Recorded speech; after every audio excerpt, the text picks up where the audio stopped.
बड़ी अच्छी home stay भी ये हेरिटेज के नाम से बनाया जाए थोड़ा सा। पर्यटन वाला भी बता दो आप। नमस्कार, मैं चंद्रशेखर देवभूमि टूडे में आपका स्वागत है। ये इमारत जो इस समय हम खेती खान की गोतनी ग्राम पंचायत में है, चंपावत जिले की, इतिहास इस इमारत में समाया है। 122 साल पुरानी यानी कि 1902 में बनी ये इमारत 62 कमरे इसमें हैं। और सबसे ख़ास बात इस इमारत की यह है कि स्वतंत्रता संग्राम सेनानी पंडित हंसदेव होली, जिनको उनके क्रांतिवीरता, उनके आज़ादी के दौर में ये योगदान के लिए कार्यक्रमों का शेयर उनके द्वारा निर्मित है। लेकिन आज़ाद होने के बाद 122 साल बाद भी इस इमारत के संरक्षण, इसकी विरासत, इसकी धरोहर को बचाने के लिए जो प्रयास सरकारी स्तर पर होने चाहिए वो नहीं हुए हैं। सिर्फ उत्तराखंड की पहली सरकार ने मुख्यमंत्री नरेंद्र तिवारी के दौर में साल 2005 में 11 लाख रुपए से इसमें संस्कृति विभाग ने छिटपुट रूप से संरक्षित करने का प्रयास किया था और तब से इसको लेकर लगातार मांग होती आई है। इससे पहले कि हम उनके बहुत से बात करें, कार्यक्रमों के शेर यानी कि पंडित हंसदेव होली का क्या योगदान रहा स्वतंत्रता संग्राम में। वो केवल क्रांतिवीर नहीं थे, वो केवल देश के नामी स्वतंत्रता संग्राम सेनानी नहीं थे।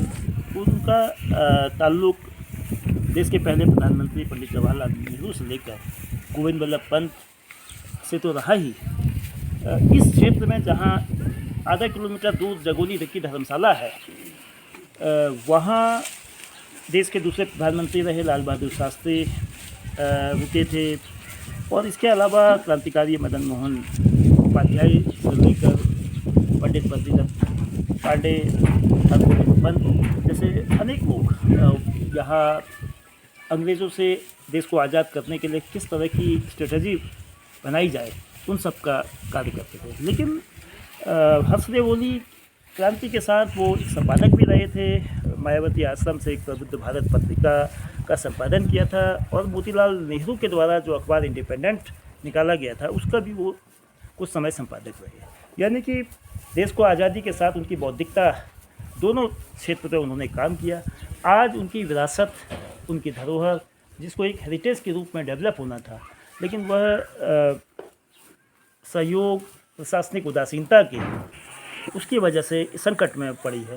तो जानना चाहते हैं कि उनके पंडित हंसदेव होली जी के पुत्र राजेश होली से अभी इसकी क्या स्थिति है जो 62 कमरों का ये की इमारत है। अभी इसकी स्थिति मकान की दयनीय होती जा रही है। शासन प्रशासन से बार बार गुहार लगाने के बाद भी शासन प्रशासन ने अनसुनी कर रहा है।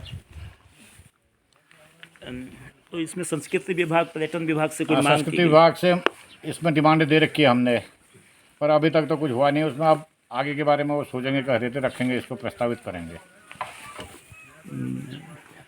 देश के बारे, किसी भी देश के बारे में, किसी भी राष्ट्र के बारे में कहा जाता है कि अगर वो अपने इतिहास को याद नहीं रखता है तो वो अपने भविष्य के साथ कहीं ना कहीं खिलवाड़ करता है।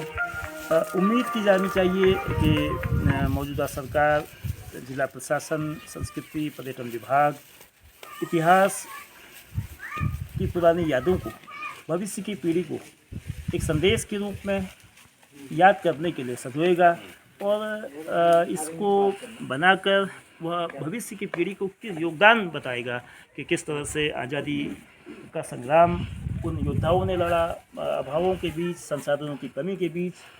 देखना यह है कि क्या सरकारी अमला इस ओर ध्यान देता है।